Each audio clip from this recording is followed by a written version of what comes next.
And just finally, with the Prime Minister, he is in a blessed position. He's just won in a landslide. He's got the Greens in the Senate.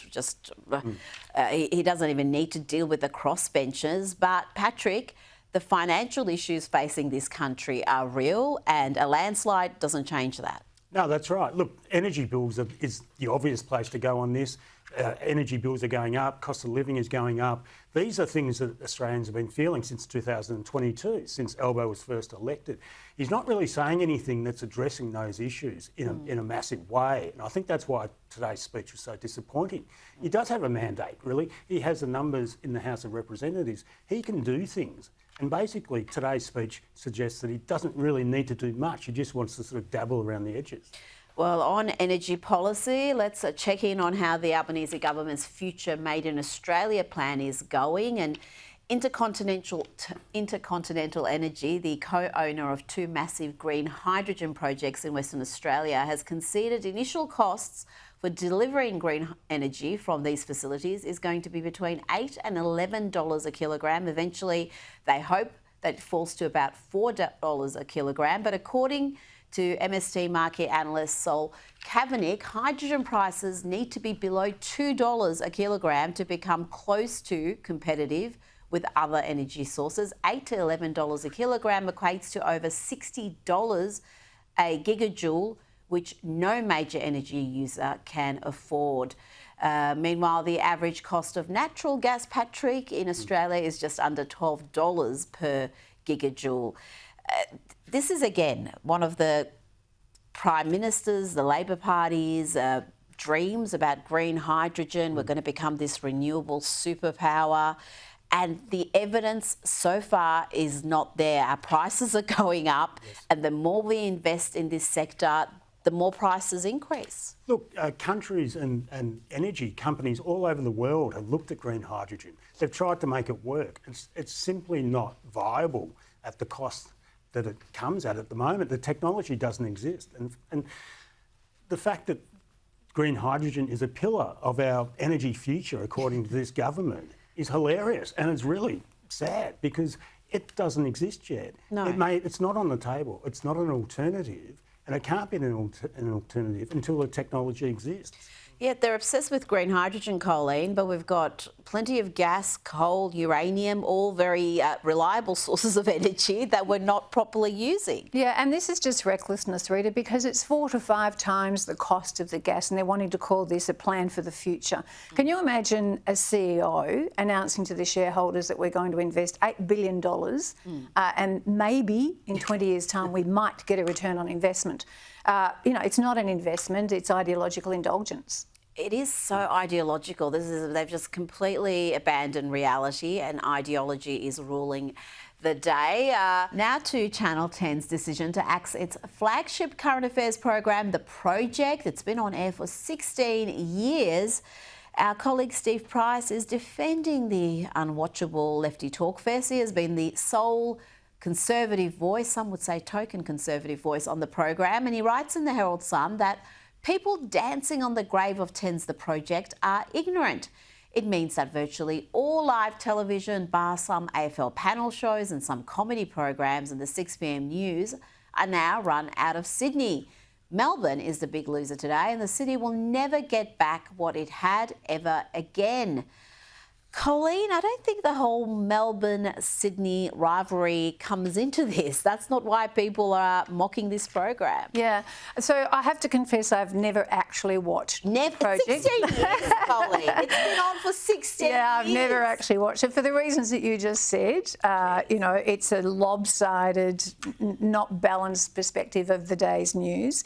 But to Steve Price's comment about business leaving Melbourne, IPA research will tell you that there's 130,000 businesses have left Victoria in the last year. Wow. So it's not just something like The Project. It's not just this sort of lack of reflective of what people want to see and hear. There's an undercurrent of businesses leaving Melbourne regardless of The Project. Wow, 130,000. And what is the predominant reason that's happening? Well, red tape, difficulty of doing business in Victoria, all of those sort of economic pressures. State taxes wouldn't be helping at all. Patrick, I can't believe Carlyon has not watched any project in 16 years. Surely you've caught an episode here and there? Not for many years. I think, to be fair, it was aimed at an audience far younger than us. It was sort of... 16 years ago, you were that young, Patrick. Yes, true, okay. But it always seemed that there was always a hint of sanctimony in the messaging of it, wasn't there? Yes, Sort of that's what I didn't like. It was the mix of sanctimony, arrogance, mixed with stupidity. I mean, if you have the sanctimony without the stupidity, or the stupidity without the sanctimony, it could work. But is it sad, though, for Melbourne that it's no longer here? Oh, look, I think Pricey made a better point when he talked about panel shows being balanced. You don't see it on the ABC as a starting point. I mean, I always grew up to think that good TV was sort of disagreement and conflict and passionate opinions and you know, heavy debating, if you like. And you don't see a lot of that anymore. The middle has been lost on TV. But I hardly think the panel provided that. No. It really didn't. But, I mean, it is commercial TV. They're not obliged to have that balance. They don't have the charter like the ABC do, and the ABC never live up to that. Now, this is a only in Victoria story. Another disappointment for the Victorian taxpayer. The Labor government here have spent $250 million on a high-speed express busway from Doncaster to Melbourne. That was supposed to be high speed, as the name suggests, cut down travel times. But despite those promises from Premier Allen, it seems like this bus trip could take even longer, Carlyon, because instead of 100-kilometre speed limits, we might be down to as low as 60 in sections. So we've spent $250 million to have a longer bus trip to the city from Doncaster. This has worked out well. It's like a Monty Python episode, isn't it? It's ridiculous. And apparently, of course, there's issues with the trains as well. There's always issues with the train. The new trains don't actually fit on the gauge of the new infrastructure that's being built. So it's just a crazy situation and like an extreme waste of taxpayers' money, not doing the planning that's required.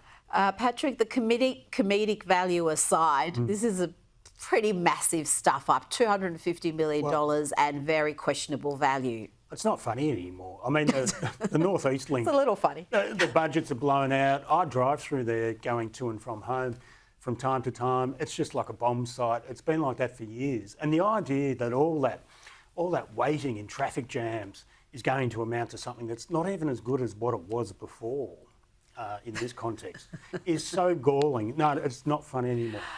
It's a little bit funny, but not for the taxpayers, I've got to admit. Before you go, the United Nations Youth Branch has made some unbelievable claims saying that young Queenslanders, can't have a night out or see their friends because they're terrified. They're being targeted by their government's adult crime, adult time, youth crime crackdown. I think you're only targeted if you're breaking the law. The UN's got no idea. They've tried to dictate to the Queensland government what to do. Premier Christofouli had no time for that, and they're continuing on with their campaign. I'm right behind Christofouli on this one. People have a right to feel safe when they go out, and I don't know what these youth people think that they do, that they go out, that they can't just go out and have a good time unless they break the law. I mean, it's an absurd sort of proposition to say that they're being targeted. You know, and Victoria's having a similar scenario about youth crime, and I know that the Coalition are talking about breach bail, do jail time. It's the same scenario. I think people are fed up with not being able to live their civil life in a comfortable, expected way to be safe. Patrick, you've got teenage children. Are they scared to be out and about in Queensland if you're out there for a holiday? Look, I'm pretty sure this didn't resonate anywhere, but especially, as Carlyon was saying, in Victoria, I mean, the Premier up there in Queensland has talked about adult crime, adult time. Wouldn't we love to have that down here? Oh, yes. But I do invite the author of that report to come down and go shopping in Victoria, and perhaps we'll have some machete-wielding youths running past. And it'll be very enriching for them, yes. I'm sure. Patrick Carlyon, Carlyon Harkin, thank you so much for your time tonight.